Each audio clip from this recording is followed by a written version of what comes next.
everybody. My name is Tim Muting. I'm with CA Technologies. Today I've got Dan O'Brien here with me, one of our resident experts around CA release automation.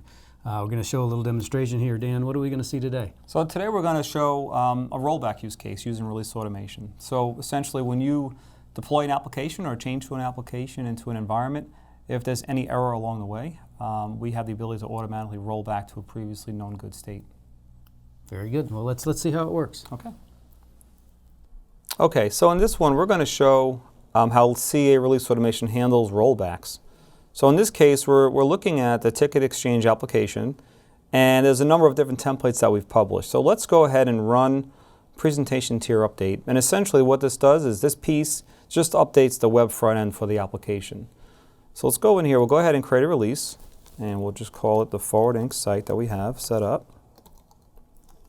We'll give it a version like 1.7. And then we can choose the environment that we want this update to be applied to. So we'll leave it as development. So we'll go ahead and create that release. And once we create the release, the first thing that always happens is we have an initialization step. And that just checks to make sure that we have the right artifacts and the right versions are available within these repositories, whether it be Subversion or Git or what have you. And we also stage the proper servers for this development environment. So reading in that manifest file, everything checks out. Now before I go ahead and run this or schedule it, you'll notice that the deployment is one step, which is just to deploy the presentation updates.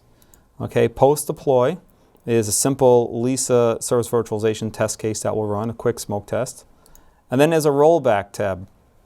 And the rollback plan, it could be defined before we, with the release, but we can also define it as we go. So in this case, if I click define, what will happen is I can say either manually, invoke the release if there's any kind of a failure, or we can do it just automatically based on failed conditions. So we'll set it to automatic.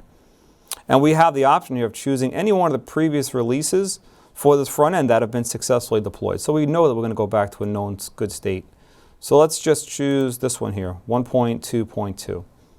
We'll go ahead and save that. Okay, now we'll go ahead and run the release. Now when the release runs, if there's a failure in the deployment, it will automatically invoke that rollback. So let's take a look. So it's updating the presentation tier now.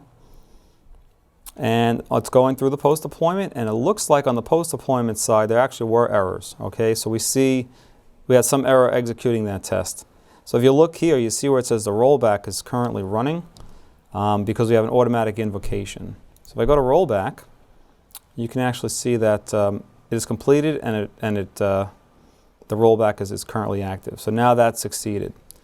Okay, so now if I go and I look at my releases, if I go to all the recent releases, you can actually see where we were sitting at 1.2.2.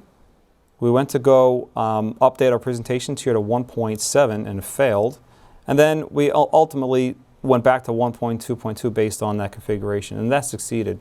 So we have a full audit trail of exactly what version was deployed in what environment. We can see what succeeded, what failed, and we can see the results of a successful rollback. Yeah, that was pretty cool. So we saw rollback. We were able to roll back from some sort of error. What are the typical errors that you see in a process like this? Yeah, I mean, the errors could vary widely from, when we do the initialization phase and we're looking for particular servers and particular artifacts to be available. Sometimes between the initialization phase and the deploy, they go offline, something is missing, something goes wrong. So those are the kind of things we typically see. And we have the ability to roll back to a previous known build, or we can even roll back incremental within the current build to exactly where we want to be before that error occurred. Sounds very powerful. For more information, more demonstrations around CA release automation, please take a look at ca.com.